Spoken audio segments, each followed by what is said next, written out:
So then they also gave me a reason why hours don't work, because it has been curated to fit the work in Europe. In Europe, not here. Exactly. Craziness. So it was an interesting experience.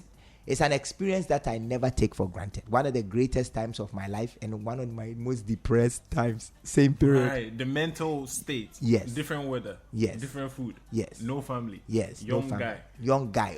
Already an award-winning celebrity in Ghana, who is washing dishes.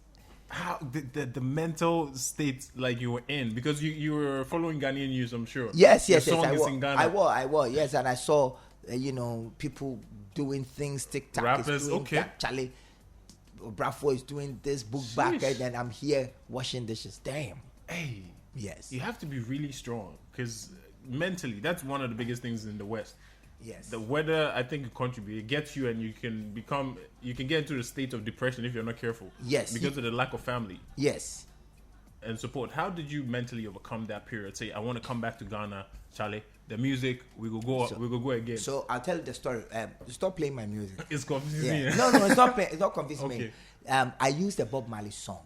That song, hear the words of the fireman say. I want you to play it. Babylon on your throne, come down, come down. Babylon, your throne, come down. There's a part of it. It says, fly away home to Zion, fly away home. One bright morning, when I wake up, I will fly away home. Yo, official Rastaman on the flight right now. Come on, don't play. Exactly. Are you going to play it? Or we should just move on. So play it. So I played this song every day for the 2 hours or for the 2 years. That so I will, whilst I'm washing my dishes, I'll wear my headphone and then I'll put my Walkman. That play was a Discman at that time. I'll put it around my hip. Yes, and I wear my headphones and I'm listening to the song. For all the 8 hours, one bright morning, when I wake up, you go back to I will fly away. Come on, preach on. That's how I dealt with it. Wow. Yes, Bob Marley saved bro. Yeah, man. This thing you're saying, like to now, you tell people music is spiritual and they give a look like they don't get it. This thing you're saying, it's a real life. It literally saved your life. It saved my life so it just gave me hope. One bright morning, when I wake up, I'll fly away home to Ghana. And then they tell us in Ghana, they don't understand. But even if we like it because we are in the world. Yeah. We are seeing I like it. I like saying we are seeing. I can play legendary. I can play. It came here. Let's see. Now Exactly. It's just that the human mind has become so corrupt that the frontal part of the brain tries to dissect everything and group things into separate things, compartmentalize things for purposes of navigating all this. But everything is one. Everything is one. Foundation of love. Yes. Yes. Oneness. Now, a tidbit for our listeners. You used to be called Wizkid. Yes, man. I was called Wizkid. How did you get Wizkid, man? People listening, like so Charlie. So I was like 14 years old. Okay. In 1980 something, and I was rapping. Jeez. I had this shrill voice, and every competition I'll come number one. So Lavin C was the one that introduced me one time that I was going on stage. He introduced me as the Wizkid, and it became my name. Wow. Yes. This Wizkid. was void of the Nigerian Wizkid. Oh no, I don't think the Nigerian Wizkid was born at the time. I don't think he was born at the time. Legendary. We had a Ghana Wizkid before Nigerian Wizkid. Yes, way before. I don't say when people go drag this matter, but don't worry, everything we original. yes. Aside Chrome, if you just joined us, we're speaking to the legendary, the one and only. This man, we used to introduce him as hiplife, but he's hiplife as well. Because rap, when we say rap, if you understand rap, you have an iconic verse. I actually want to throw a challenge. Anybody who can call me and give me the mess about rap, I'll give you a gift. You have my full voucher free, courtesy of Betway. If you can give me, selector, play me that track to remind them. Ojabe, I just want to do a quick thing, This rap is iconic in Ghana music. Like, I'm sure you know. Then Ghana, we have certain verses that have come to stay. This man, if we do a whole quiz when it comes to music, for just calling and quizzing people about song titles and the songs you're listening to. 1 gallon. This was another legendary song. Thank you, man. Shook the game up.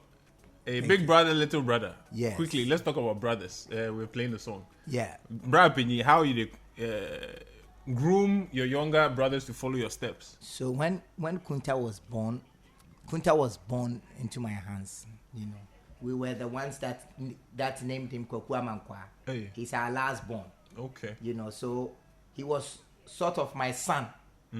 Yeah, I was so excited. I remember I was so excited the day he was born. I loved him so much. And I think he loved me too. So he looked up to me a lot. So when he was it's very sharp. He started reading early. I think he could read the pages of the Bible by 2. Hey. Very, very sharp guy. Sharp guy. Yeah, so he started, perform because I was rapping all the time, writing, and he was always with my mom would leave him with me. So he started picking up early, started playing keyboard, playing the guitar. Even at a point, he picked up a trumpet. Wow. And he every time he was performing to people, he brought me Sergio. I said, okay, let me train this young man to become something much, much greater than I have become. So I took Kunta as my project. But it was Kunta that was doing the project with. I didn't know that Stone was also somewhere down there, enjoying the thing and also learning the thing. I didn't know. Or I don't know, maybe he also knew it by heart. Because Stone was more bookish. We knew that he was going to go into science. He understood maths easily. Floking Stone. Yeah, Floking Stone is really sharp guy. He went to Prempeh with all once, one of those boys' songs. Yeah, and then book long guy. And then we went to Tech to go and study biochemistry. So, we thought that Stone was going to be maybe a lab rat or something. But he didn't.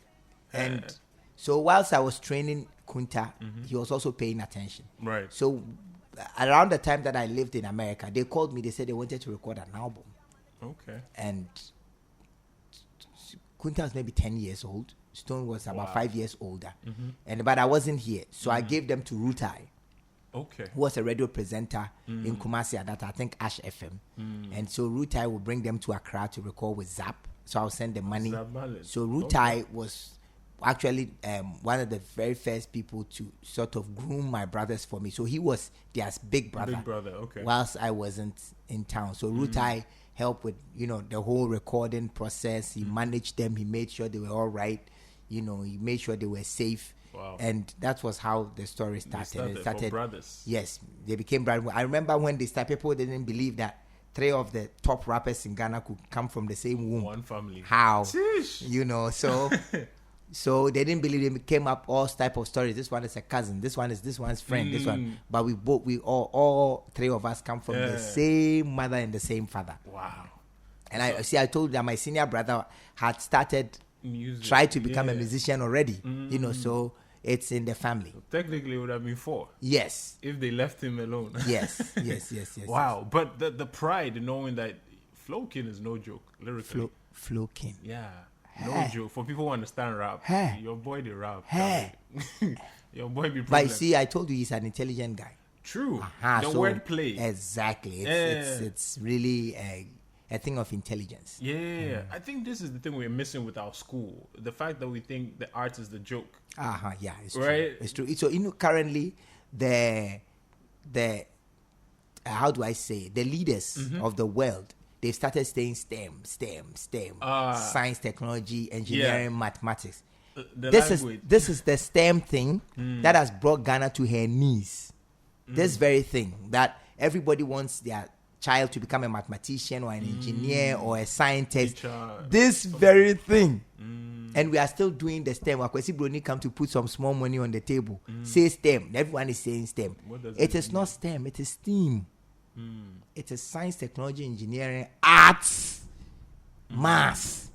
Because once you see a car is coming, it is the artist who designed the shape and the aerodynamics And he already has the spiritual knowledge of what is naturally possible. Is the artist. The artist. Is the artist. So if you are doing STEM without the arts, then it means you are preparing another generation of non-creatives.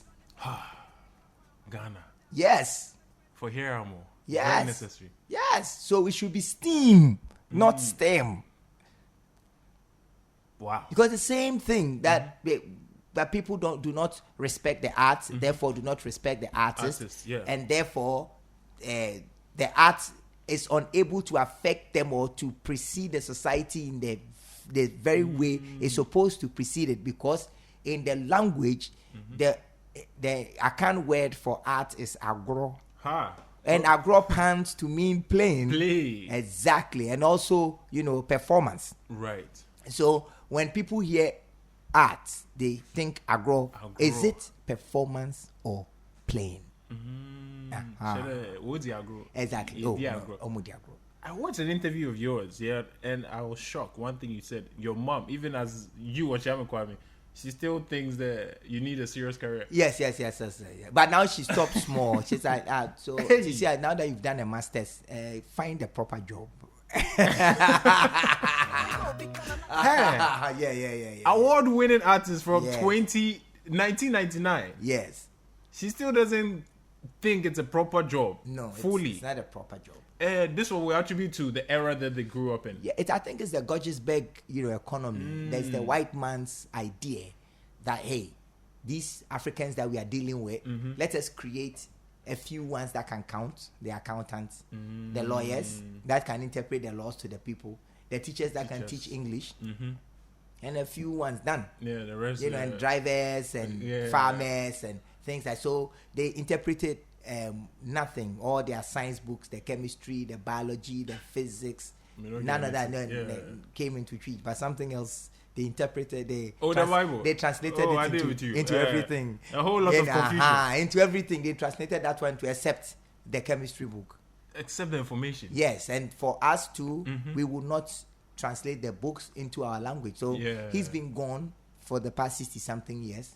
It is now our 60-year-old responsibility to change translated chemistry into Fanti, into Nzima, into Dagbani, so that the Dagbani boy can pick the book and say things like that. So that we could also know alchemy like the way they know it. Wow.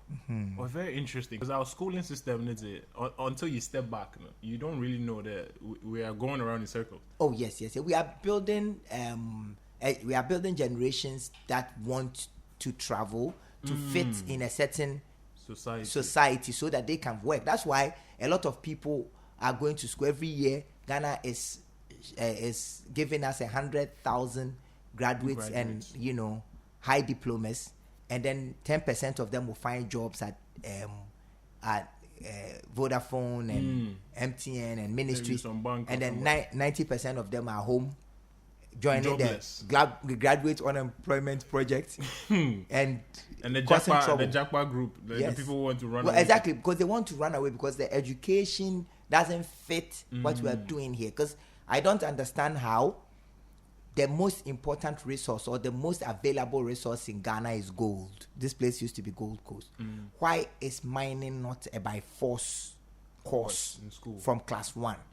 So because if we had been taught mining and the ethics of mining for the past 60 years, who would be doing galamsey? We would have found a way to make our own engineering and do deep shaft mining, and we would have found a way. But no one is teaching mining. Mining is being taught in a few universities and land resources. And even when the students are going to school, the other students are laughing at the people. Not true for neighbor. The same with agriculture. And yes. When I went to tech, I did account for my first degree. Okay, let's hear that. Exactly. When we're going to lecture, people say, I can't for never. I can't for no. Just say local. Yeah, man. Because local people. Because we are not doing something that the British government needs. Because language are a big deal. right now. Yes, and Akan is not even just a language, it's a people. People. It is a culture. Culture. It is history. It is language. It is a lot of things. Yes. Why did you decide to do Akan? Because I Akan. read that as like your learning tree.